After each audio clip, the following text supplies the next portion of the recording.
Hello friends, welcome to DC training Pratapgarh Uttar Pradesh. दोस्तों, mission प्रेरणा उत्तर प्रदेश सरकार का एक महत्वाकांक्षी फ्लैगशिप कार्यक्रम है जिसका उद्देश्य है कि बुनियादी शिक्षा के क्षेत्र में प्रदेश को एक प्रेरक प्रदेश के रूप में परिणत करना। जी हाँ दोस्तों, मार्च 2022 तक उत्तर प्रदेश सरकार की ये योजना है कि बुनियादी शिक्षा के क्षेत्र में उत्तर प्रदेश एक प्रेरक प्रदेश के रूप में अपने आप को स्थापित कर ले। इसके लिए दोस्तों मिशन प्रेरणा के अंतर्गत एसआरजी, एआरपी और शिक्षक संकुल की व्यवस्था है। तो आज इस वीडियो के माध्यम से हम एक एक कॉन्सेप्ट को क्लियर करते हुए अपने टॉपिक शिक्षक संकुल पे दोस्तों आएंगे।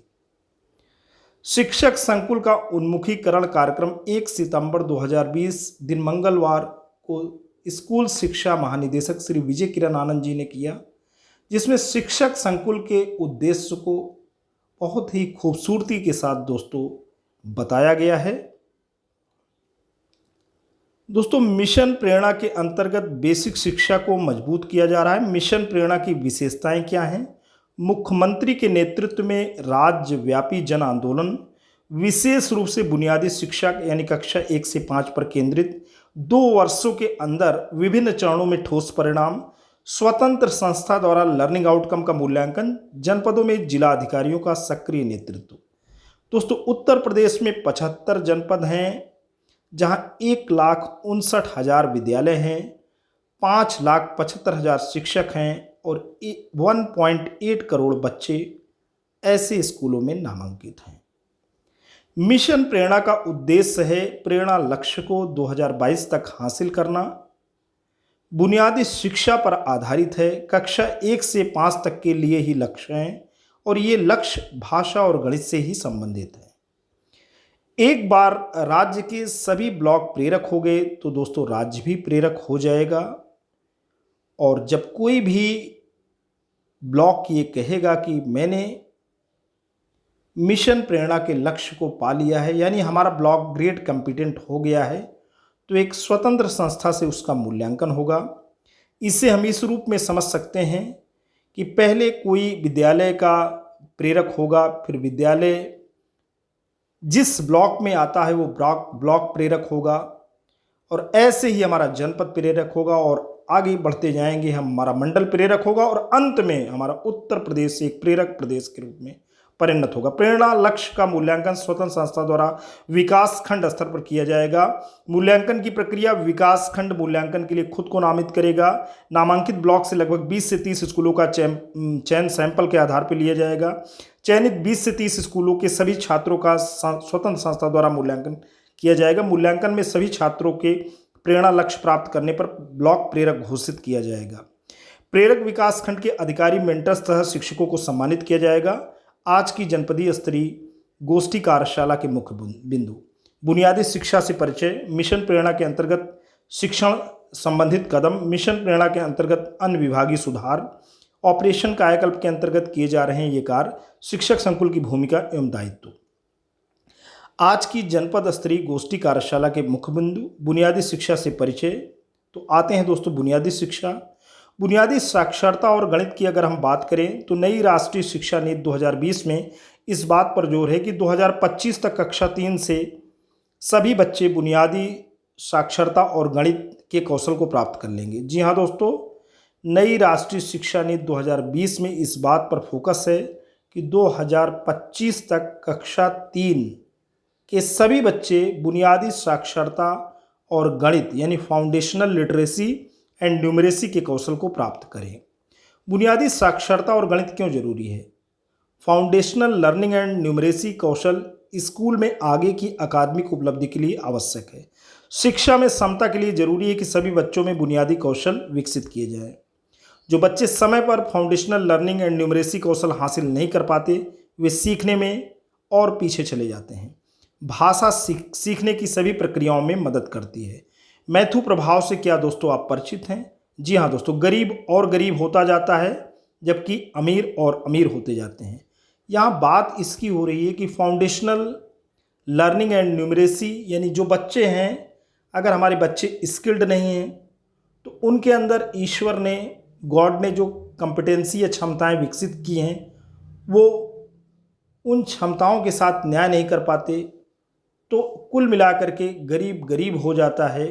और जिन बच्चों में ये कौशल विकसित हो जाता है वो आगे ही बढ़ते जाते हैं, प्रोग्रेस करते ही जाते हैं।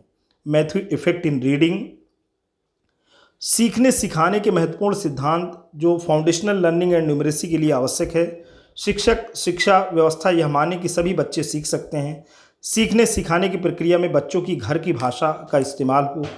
बच्चे के पूर्व ज्ञान व अनुभव का इस्तेमाल होना चाहिए। सीखने सिखाने के महत्वपूर्ण सिद्धांत जो फाउंडेशनल लर्निंग एंड न्यूमरेसी के लिए आवश्यक है। कक्षा में सीखना तभी प्रभावी होता है जब सभी बच्चे सक्रिय रूप से सीखने की गतिविधियों में भाग लेते हैं। बच्चों के लिए, विशेषकर छोटे बच्चों के लिए, बातचीत सीखने का सबसे महत्वपूर्ण माध्यम है। आरंभिक कक्षाओं में बुनियादी कौशलों के साथ साथ उच्च स्तरीय सोचना, तर्क करना, रचना करना कौशलों पर भी जोर देना चाहिए। सीखने सिखाने के महत्वपूर्ण सिद्धांत जो फाउंडेशनल लर्निंग एंड न्यूमरेसी के लिए आवश्यक है। बच्चों को अपने सहपाठियों के साथ सीखने के अवसर देना, सतत आकलन और पिछड़ रहे बच्चों को अधिक ध्यान देना और समय देना, कक्षा में एक उत्साहवर्धक और सौहार्दपूर्ण माहौल बनाना बच्चों के सीखने में सहायक होता है। आज की जनपद स्तरीय गोष्ठी कार्यशाला के मुख्य बिंदु तो बुनियादी शिक्षा से परिचय, मिशन प्रेरणा के अंतर्गत शिक्षण संबंधित कदम पे हम दोस्तों आते हैं। प्रेरणा सूची में कक्षावार एवं विषयवार 14 से लेकर 16 लर्निंग आउटकम दिए गए हैं। शिक्षकों का उद्देश्य केवल पाठ्यक्रम पूरा करने के बजाय लर्निंग आउटकम की प्राप्ति होना चाहिए। लर्निंग आउटकम को प्राप्त करने के लिए केंद्रीकृत समय सारणी बनाई गई है। कक्षा 1 से 2 तक की अगर यहाँ हम टाइम टेबल दोस्तों देखें तो इस टाइम टेबल में ये विजिबल होता है कि बच्चा 8 से लेकर 8:15 तक प्रार्थना सभा है, 8:15 से लेकर 8:30 तक छात्र उपस्थिति की गणना आप कर सकते हैं। और उसके बाद यहाँ दोस्तों 8:30 से लेकर 11:30 बजे तक, बिल्कुल 8:30 से आप देख सकते हैं 9:10, 9:10 से लेकर 9:50 और 9:50 से लेकर 10:30, यानी लंच से पहले केवल हिंदी है। और 10:30 से यहाँ पे 11 मध्याह्न भोजन योजना चलेगी और 11 बजे से लेकर के आप देख सकते हैं 1:30 बजे तक दोस्तों गणित है। और 1 से 1:40 इंग्लिश लाइब्रेरी, अंग्रेजी पुस्तकालय। तो आप देख सकते हैं कि कितना फोकस मंडे टू सैटरडे पूरा का पूरा फोकस हिंदी मैथमेटिक्स पे ज़्यादा है और इंग्लिश पे अंतिम पीरियड यहाँ पे दोस्तों इंग्लिश का थोड़ा सा दिया जा रहा है। तो आप समझ सकते हैं कि बुनियादी शिक्षा पे जोर है, बुनियादी शिक्षा में भी मातृभाषा पे फोकस है। ऐसे ही दोस्तों टाइम टेबल बना हुआ है। आगे चलते हैं। भाषा एवं गणित को उपयुक्त समय देने के लिए समय सारणी में भी बढ़ाकर समय निर्धारित किया गया है। शिक्षकों के लिए क्लासरूम टीचिंग में सहयोग के लिए 3 हस्त पुस्तिकाएँ बनाई गई हैं, आधारशिला, ध्यानाकर्षण और शिक्षण संग्राम। बुनियादी शिक्षा में सफलता के लिए आधारशिला जो मॉड्यूल है इसकी अहम भूमिका रहेगी। बुनियादी शिक्षा व्यवस्था सुधारने की ज़रूरत एवं शिक्षण में सुधार की तकनीकें इसमें हैं। हिंदी एवं गणित से संबंधित लर्निंग आउटकम हैं। गतिविधियां एवं आकलन के तरीके भी दोस्तों बताए गए हैं। दैनिक, साप्ताहिक और मासिक स्तर पर पाठ्यक्रम को विभाजित कर पाठ योजना बनाना एवं कक्षा को व्यवस्थित करना। मूलभूत दक्षताओं में पिछड़े बच्चों के शिक्षण के लिए ध्यानाकर्षण द्वारा शिक्षा और अभ्यास किया जाएगा। शिक्षण प्रक्रियाओं में बहुत से बच्चों का अधिगम स्तर कक्षा अनुरूप नहीं होता है। ध्यानाकर्षण से शिक्षक ऐसे बच्चों की मदद करेंगे। ध्यानाकर्षण मूलभूत दक्षताओं में पिछड़े बच्चों की पहचान और उन्हें अधिगम स्तर पर लाने के लिए विशेष शिक्षण तकनीकों का इस्तेमाल करती है। कक्षा में उपचारात्मक शिक्षा के लिए बच्चों का चिन्हांकन, वर्गीकरण, निरंतर अभ्यास, विस्तृत कार्य योजना इत्यादि इसमें शामिल है। प्रभावी शिक्षा संचालन के लिए उपयोगी रणनीति और योजनाएं शिक्षण संग्राम में दी गई हैं। शिक्षकों की आवश्यकताओं एवं व्यावसायिक विकास के लिए आवश्यक जानकारियों, उपयोगी सूचनाओं एवं शैक्षिक संदर्भ इसमें समावेशित हैं। कक्षा को प्रभावशाली बनाने के लिए योजना निर्माण, सक्रिय पुस्तकालय, शिक्षक डायरी एवं आकर्षक क्लासरूम को कैसे इस्तेमाल करें इसमें बताया गया है। शिक्षण में सहायक सामग्री बनाने और उसे कक्षा में उपयोग करने के उदाहरण का भी उल्लेख है। आधारशिला शिक्षक संदर्शिका में कक्षा 1 से 3 गणित एवं हिंदी के लिए दैनिक एवं साप्ताहिक शिक्षण योजनाएं दी गई हैं। कक्षा 1, 2 और 3 में भाषा एवं गणित शिक्षण के लिए वार्षिक कैलेंडर एवं प्रेरणा सूची पाठ्य पुस्तक एवं कार्य पुस्तिका की सप्ताहवार मैपिंग, प्रेरणा सूची में दिए गए अधिगम स्तरों पर आधारित दैनिक एवं साप्ताहिक शिक्षण योजनाएं, भाषा की संदर्शिका में दी गई कुछ गतिविधियां यहाँ पे दोस्तों दी गई हैं। ये आपको उस संदर्शिका में मिल जाएंगी। भाषा की कक्षा को रोचक बनाने के लिए विभिन्न गतिविधियों की कार्य योजनाएं दी गई हैं, जिन्हें मासिक और दैनिक कैलेंडर में पिरोया गया है। गणित की संदर्शिका भी ऐसे ही है। और यहाँ पे शिक्षण कार्य योजना दोस्तों ये आपको शिक्षण संग्रह मॉड्यूल में मिल जाएगा। प्रत्येक परिषदीय विद्यालय में दोस्तों ये प्रेषित किया जा रहा है। राज्य परियोजना कार्यालय से हर जनपद को ये मॉड्यूल्स आ गए हैं और जनपद स्तर से ब्लॉक स्तर पे भेजे जा रहे हैं, जहाँ संकुल स्तर पे जाने के बाद इसकी रीच शिक्षकों तक दोस्तों सुनिश्चित की जाएगी। आगे चलते हैं।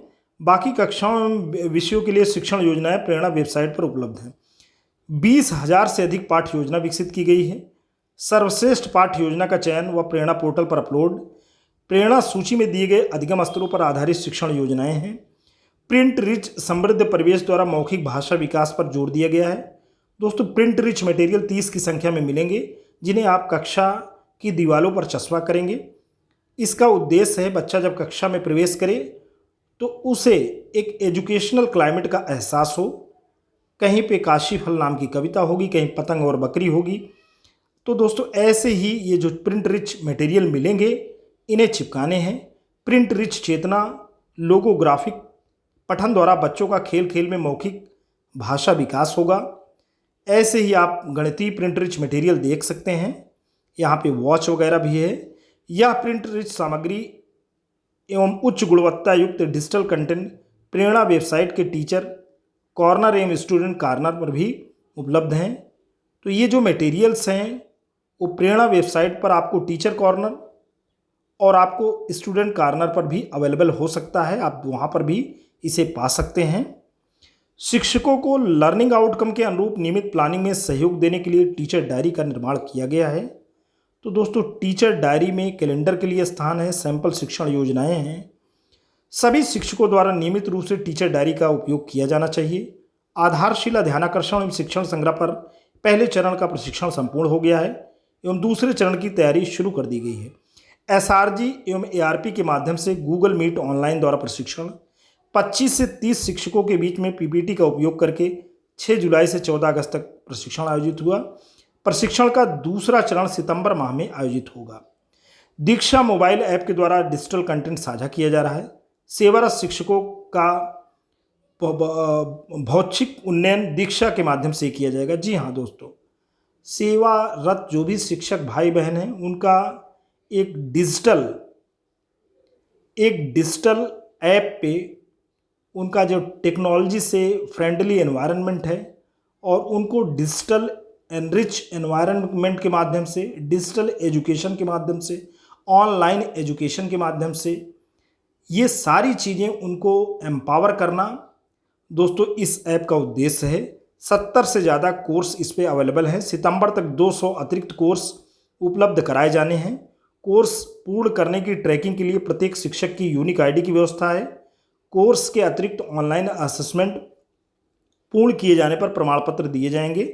उच्च गुणवत्ता वाले कंटेंट विकसित किए जाने हेतु 30 सदस्यीय कंटेंट सेल का गठन है। सभी शिक्षकों को दीक्षा ऐप पर पंजीकरण करना है। अब तक केवल 70% शिक्षकों द्वारा पंजीकरण हुआ है। दीक्षा के माध्यम से शिक्षकों का ऑनलाइन प्रशिक्षण शुरू किया जा चुका है। आप देख सकते हैं दोस्तों, उपचारात्मक शिक्षा का सर्टिफिकेट कोर्स शिक्षकों को मिलना शुरू हो गया है। प्रत्येक छात्रा को भाषा की प्रैक्टिस के लिए ग्रेडेड रीडिंग बुक दी जाएगी। सहज 1 कक्षा 1, सहज 2 कक्षा 2, कक्षा 3 में सहज 3 रहेगी। ग्रेडेड रीडिंग बुक पहले से चलती आ रही कार्यपुस्तिका के अतिरिक्त पढ़ाई जाएगी। प्रत्येक छात्र के लिए शिक्षकों द्वारा प्रेरणा तालिका में लर्निंग आउटकम की उपलब्धि दर्ज की जाएगी। प्रत्येक छात्र के लिए प्रेरणा तालिका शिक्षकों द्वारा त्रैमासिक रूप से भरी जाएगी। प्रधान अध्यापक शिक्षकों द्वारा भरी गई तालिका को सर्टिफाई करेंगे। एआरपीज डाइट मेंटर्स अपने स्कूल विजिट में सुनिश्चित करेंगे कि तालिका भरी जाए और हेडमास्टर द्वारा सर्टिफाई किया जाए। नवंबर 2019 से केंद्रीकृत त्रैमासिक परीक्षाओं की शुरुआत की गई है। परीक्षाओं का लर्निंग आउटकम पर फोकस, एकीकृत डाटा के लिए प्रेरणा वेबसाइट, डैशबोर्ड के जरिए अंतर्दृष्टि उपलब्ध, परिणाम के आधार पर स्कूल द्वारा बनाई जाए आगे की कार्ययोजना, नकल मुक्त सेट कराना ये दोस्तों बहुत ही ज़रूरी है। परीक्षा का उद्देश्य विद्यालय और शिक्षक की समीक्षा नहीं, केवल विद्यालय विकास के लिए स्पष्ट मानदंड समझने का यंत्र है।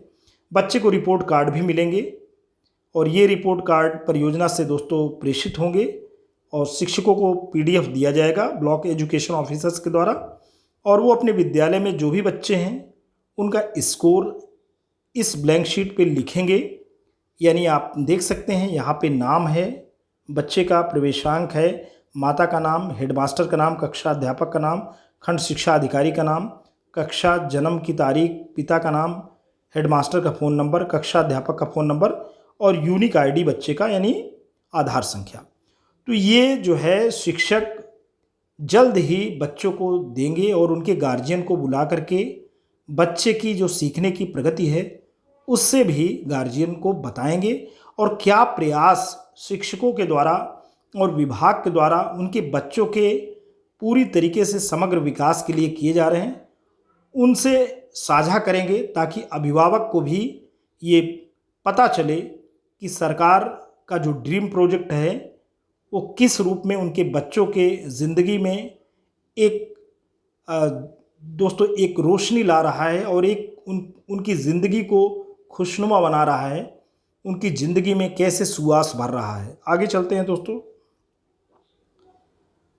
तो 10 से 15 दिन में रिपोर्ट कार्ड प्रिंट होकर जनपद तक पहुंच जाएंगे। रिपोर्ट कार्ड के अनुसार अभिभावकों का सही मार्गदर्शन करना शिक्षकों का दायित्व होगा।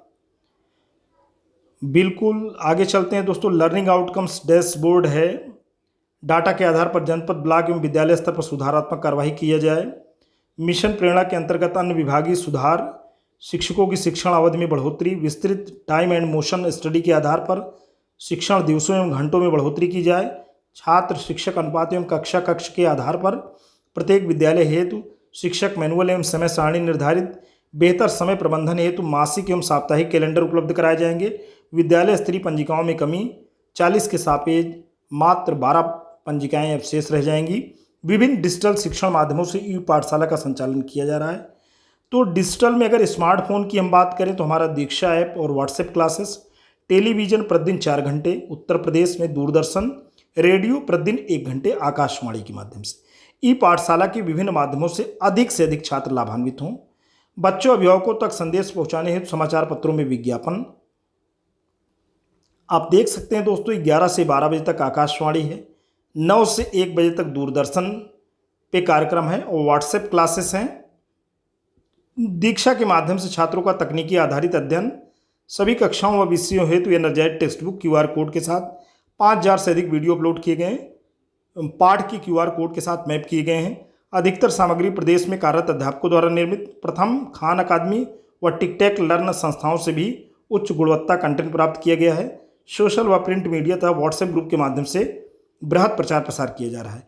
35 लाख से अधिक QR कोड स्कैन, 20 लाख से अधिक यूनिक डिवाइसेस, 1 करोड़ से अधिक बार कंटेंट प्ले, 4 लाख से अधिक घंटों की कंटेंट प्ले की अवधि। सभी विद्यालयों में अध्यापकों द्वारा अभिभावकों विद्यार्थियों के साथ व्हाट्सएप ग्रुप बनाए गए हैं। व्हाट्सएप ग्रुप में प्रतिदिन हर कक्षा के लिए विषय वस्तु कंटेंट अपलोड किया जा रहा है। व्हाट्सएप पर कक्षा के लिए समय निर्धारित है। सभी शिक्षक विद्यालयों को अभ्यास के लिए कार्य असाइनमेंट दें। अभिभावकों के साथ अध्यापकों का नियमित संपर्क हो। गूगल के रीड अलॉन्ग मोबाइल एप्लीकेशन के जरिए बच्चों के पढ़ने के कौशल में सुधार लाने का उद्देश्य है। सभी विद्यालयों में पुस्तकालय एवं खेलकूद उपकरण दिए जा रहे हैं। सभी विद्यालयों में 500 से 1000 पुस्तकों के साथ पुस्तकालय बनाया जा रहा है। पुस्तकालय प्रबंधन के लिए निर्देश एवं फ्रेमवर्क जनपदों को जारी है। छात्रों की बहुआयामी विकास के लिए खेलकूद उपकरण दिए जा रहे हैं। आज की जनपद स्तरीय गोष्ठी कार्यशाला का मुख्य बिंदु, ऑपरेशन कायाकल्प के अंतर्गत किए जा रहे कार्य। प्राथमिकता के आधार पर समग्र शिक्षा, जिला खनिज निधि, ग्राम पंचायत निधि एवं विनियोजित क्षेत्र में उपलब्धि धनराशि का उपयोग। माह सितंबर 2020 तक 14 अवस्थापना सुविधाओं से 100% रूप से संतृप्तिकरण का लक्ष्य।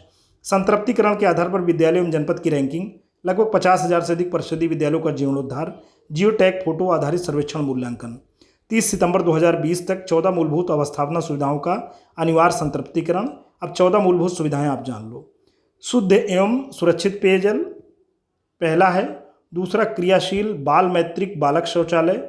तीसरा क्रियाशील बाल मैत्रिक बालिका शौचालय। शौचालय में नल जल आपूर्ति। शौचालय का टाइलीकरण। दिव्यांग सुलभ शौचालय। Group hand washing unit. कक्षा कक्ष की फर्श का टाइलीकरण 8 हो गया दोस्तों। आगे चलते हैं।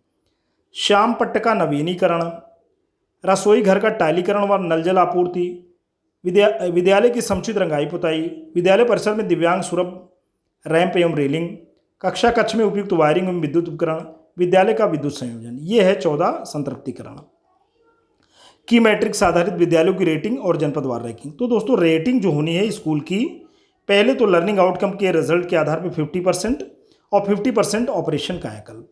तो देखना है कि स्कोर कैसे मिलते हैं, और स्कोर के आधार पे आपका स्कूल 5 स्टार रेटिंग में जाता है या जो है 4 स्टार में 30 नंबर मिलेंगे। यहाँ पे दिया गया है, अगर आपको यहाँ पे 40 मिलते हैं तो आप देख रहे हैं रेटिंग 5 स्टार, और उसके बाद 30 में 4 स्टार, 20 में 3 स्टार और 10 में 2 स्टार। आगे चलते हैं दोस्तों। आज की जनपद स्तरीय गोष्ठी कार्यशाला का मुख्य बिंदु शिक्षक संकुल की भूमिका एवं दायित्व। तो दोस्तों आगे शिक्षक संकुल, जो कि आज का टॉपिक था नींव बदलाव की। शिक्षक संकुल का मिशन प्रेरणा की ये नींव है। गुणवत्तापूर्ण सीख, शिक्षक सशक्तिकरण विकास गुणवत्तापूर्ण सीखने के लक्ष्य को हासिल करने की दिशा में महत्वपूर्ण है। शिक्षक सशक्तिकरण इसका उद्देश्य है। मुख्य लक्ष्य सभी विद्यार्थी बुनियादी दक्षताएं हासिल कर सकें। परिषदीय विद्यालय समुदाय की पहल, संरचनात्मक बदलाव के लिए शैक्षिक संरचना के प्रत्येक स्तर पर ध्यान, राज्य स्तर संस्थात्मक समेकन की दृढ़ता, विकासखंड स्तर अकादमिक संदर्भदाता की व्यवस्था, जनपद स्तर राज्य संसाधन समूह, संकुल स्तर शिक्षक सशक्तिकरण के लिए शिक्षक संकुल का गठन है। शिक्षक संकुल कैसे उपयोगी है? कंटेक्चुअल एक्सपर्टाइज टीचर यहाँ पे लेड, कोलैबोरेशन, ओनरशिप, अकाउंटेबिलिटी। तो दोस्तों अनुकरणीय उदाहरण फिनलैंड के बजाय हमारे अपने संकुल से होंगे, जो हो सकते हैं, जो अधिक संदर्भिक और परिवेशी होंगे। और टीचर लीडरशिप यहाँ पे होगी, सोचना, अभ्यास करना, पुनरावलोकन करना, पुनर्निर्माण करना। प्रत्येक स्तर पर शिक्षक संचालित प्रणाली अधिक अस्थायी और समृद्ध होगी। कोलैबोरेशन में पीयर लर्निंग सिर्फ बच्चों के लिए नहीं वरन शिक्षकों के लिए भी सीखने का सबसे सशक्त माध्यम। ओनरशिप राष्ट्रीय और प्रादेशिक लक्ष्यों को हासिल करने के लिए क्रियान्वयन संभावनाओं का विकेंद्रीकृत होना स्वामित्व को प्रोत्साहित करेगा। अकाउंटेबिलिटी एक ऐसी व्यवस्था जहां लाभार्थी, संदर्भदाता, अवलोकनकर्ता और सहजकर्ता सभी शिक्षक ही हैं, सर्वाधिक जवाबदेही के लिए भी उपयुक्त हैं। आगे चलते हैं। शिक्षक संकुल लक्षित सहयोग की अवधारणा। कोलैबोरेटिव स्पेस की अगर बात करेंगे तो सामान्य सहयोग संरचना ना होकर विशिष्ट लक्ष्यों को संबोधित एक विशेषज्ञ समूह। फोकस ऑन लर्निंग आउटकम्स, सीख प्रक्रिया का संचालन, शिक्षक विमर्श, बच्चों की सीख का स्तर, विविध क्षमता, लक्षित मूल्यांकन, सीख के दस्तावेज, सीख योजना, सामुदायिक सहभागिता के उत्तरोत्तर विकास को लक्षित सहयोग। रेस्पॉन्सिव टू कंटेक्चुअल रियलिटीज, स्थानीय स्तर पर सीख योजना समीक्षा के चक्र को तैयार कर उसे मजबूत बनाया गया। स्वामित्व का आधार। फॉर टीचर्स बाय टीचर्स, बच्चों की सीख को प्रभावित करने वाले अवयव की पहचान करना, उनके उन्नत होने के प्रयत्न करना। शिक्षक संकुल, संकुल समूह, शिक्षक बैठक आदि। शिक्षक संकुल, अब आप देख रहे हैं reflection, sharing and reflection on teaching experiences that enhance abilities in children और development, build on their mutual strength of facilitation, enrich their professional experience through exposure to innovations in science of learning, problem solving, address classroom challenges, identify resources both within that cluster and outside। शिक्षक संकुल प्रत्येक school के संदर्भ में अकादमिक सहयोग एक network संरचना में सबसे बुनियादी इकाई है, अतः क्रियान्वयन के सबसे निकट। सटीक योजना और अवलोकन के लिए शिक्षक संकुल एक उपयुक्त एवं मजबूत शैक्षिक समूह, पूर्ण रूप से शिक्षक संचालित, इसलिए सीखने की विविधता के लिए ठोस उपायों की पहचान और प्रभाव अवलोकन में सहजता।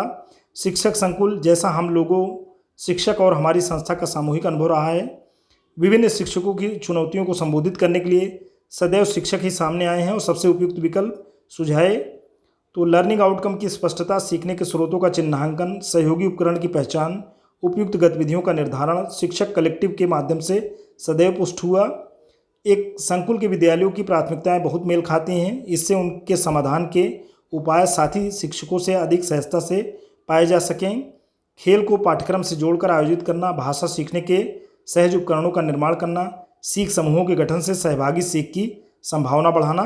शिक्षक संकुल, शिक्षक बैठक, फीडबैक और फीडबैक के आधार पे स्टूडेंट से जुड़ना है। तो दोस्तों बैठक होगी कक्षा की योजना बनेगी, कक्षा में शिक्षक जाएंगे, छात्रों को पढ़ाएंगे, फीडबैक मिलेगी उनसे, फिर बैठक होगी। शोध में इस बात के प्रमाण मिले हैं कि विश्व स्तर पर शिक्षकों के बीच व्यावसायिक सहयोग सभी छात्रों के लिए सीखने में सुधार का सबसे प्रभावी साधन है। राज्य की अपेक्षानुसार संकुल स्तर पर सीख योजना के निर्माण की शिक्षक संचालित प्रक्रिया संकुल हेमनापुर, जनपद सुल्तानपुर। शिक्षक होने के बारे में अच्छी बात यह है कि यह मायने रखता है, शिक्षक होने के बारे में सबसे अच्छी बात यह है कि यह हर रोज़ मायने रखता है। शैक्षणिक कार्यक्रम के प्रभावी क्रियान्वयन के लिए सहयोगात्मक टीम का चयन किया गया है। प्रत्येक जनपद में 3 एसआरजी, 75 जनपदों में 225 एसआरजी, 5 एआरपी, 1 डाइट मेंटर, 5000 से अधिक एआरपी व डाइट मेंटर, 45,000 से अधिक शिक्षक संकुल और 5,75,000 से अधिक शिक्षक हैं पूरे यूपी में। शिक्षक संकुल मिशन प्रेरणा की सबसे बड़ी टास्क फोर्स है, जिसके द्वारा सभी शैक्षिक कार्यक्रमों का प्रभावी क्रियान्वयन किया जाएगा। आदर्श विद्यालय का निर्माण दोस्तों इसका जो है घटक है। सूचना एवं सर्वश्रेष्ठ गतिविधियों का आदान प्रदान घटक है। अध्यापकों एवं प्रधानाध्यापकों के साथ मासिक बैठक भी घटक है।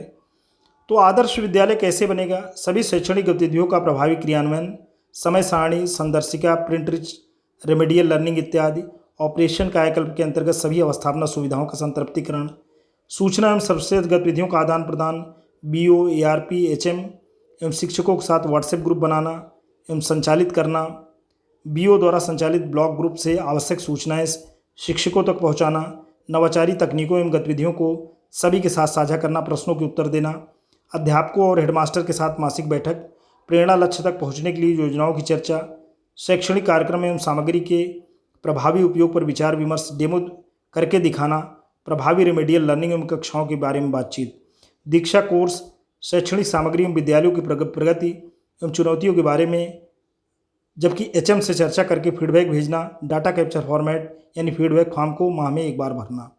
मिशन में प्रधानाध्यापकों का प्रमुख दायित्व, प्रधानाध्यापक मिशन में मुख्य लीडर की तरह कार्य करेंगे, अपने विद्यालय को प्रेरक बनाएंगे। जैसे ही विद्यालय पुनः खुलेंगे सभी शैक्षणिक कार्यक्रमों का 100% क्रियान्वयन हेडमास्टर की जिम्मेदारी। दिव्यांग एवं आउट ऑफ स्कूल बच्चों पर विशेष ध्यान दिया जाए। औपचारिक शिक्षण के द्वारा अधिगम स्तरों में कमजोर बच्चों को मुख्यधारा से जोड़ा जाए। उपचारात्मक शिक्षण के द्वारा विभाग द्वारा दी गई धनराशि का व्यय हितकारी कामों के लिए पीटीएम एवं एसएमसी के माध्यम से अभिभावकों से निरंतर जुड़े रहें, उनकी मानसिकता में भी बदलाव लाएं, ग्राम पंचायत का सहयोग लें। अध्यापकों के दायित्व के प्रभावी निर्वाह में शिक्षक संकुल सहयोग देंगे। मिशन में अध्यापकों का प्रमुख दायित्व, जैसे ही विद्यालय पुनः खुलेंगे सभी शैक्षणिक कार्यक्रम का 100% क्रियान्वयन करना अध्यापकों की जिम्मेदारी।